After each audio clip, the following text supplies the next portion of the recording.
Yukio Mishima, ou à la japonaise Mishima Yukio, est considéré par de nombreux critiques comme le romancier japonais le plus important du XXe siècle. Ses œuvres comprennent 40 romans, de la poésie, des essais, du théâtre kabuki et des drames de Noh.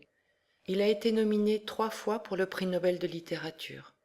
Son œuvre s'attache souvent à révéler les profondeurs des esprits troublés par les pulsions, mais aussi elle s'inscrit dans l'histoire du Japon, ses traditions et ses ruptures. Ce court roman est, lui, une ode à l'amour pur et à la nature, dans sa puissance comme dans sa beauté. Sur une île du golfe d'Ise, au Japon, le jeune Shinji, marin-pêcheur comme son père défunt à la Seconde Guerre mondiale, vit pauvrement avec sa mère qui, comme toutes les femmes du village, planche pour récolter des coquillages, et avec son jeune frère Hiroshi. Un jour, il aperçoit en bord de mer une belle jeune fille, nouvelle venue sur l'île. Il en tombe immédiatement amoureux. Quand il croise son regard, l'attirance devient réciproque.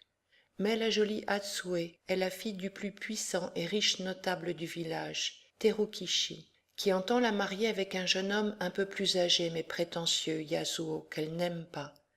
Quant à Shinji, c'est la discrète Chiyoko qui l'aime en secret.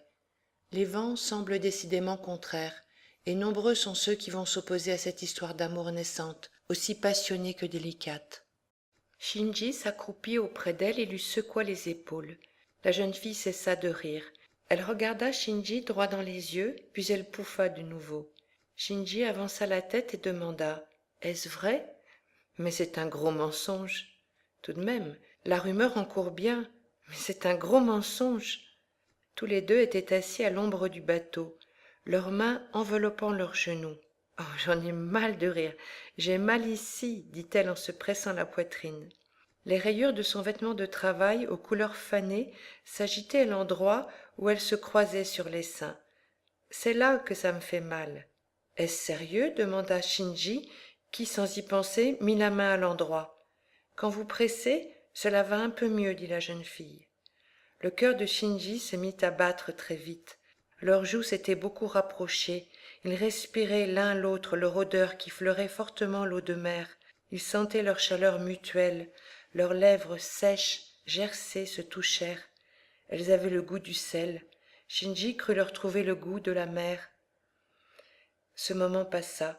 Le garçon s'écarta et se leva, poussé par le remords que lui donnait la première expérience de sa vie.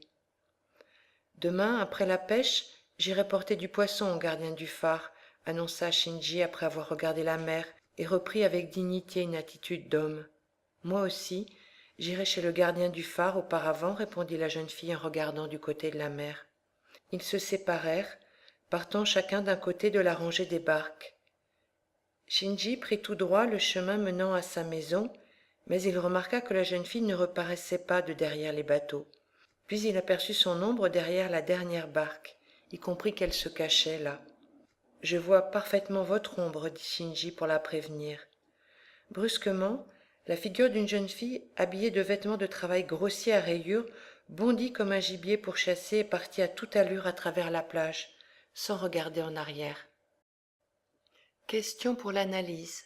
Relever, présenter et analyser des descriptions de paysages, de courts passages de quelques lignes, et expliquer le rôle de cette description, obstacles, aides, reflets des émotions, valeurs symboliques. Quelques repères, mais les descriptions sont nombreuses, les escaliers, le chemin vers l'observatoire, la grotte, page 131, le tumulus du prince, page 161, le pavillon, page 165.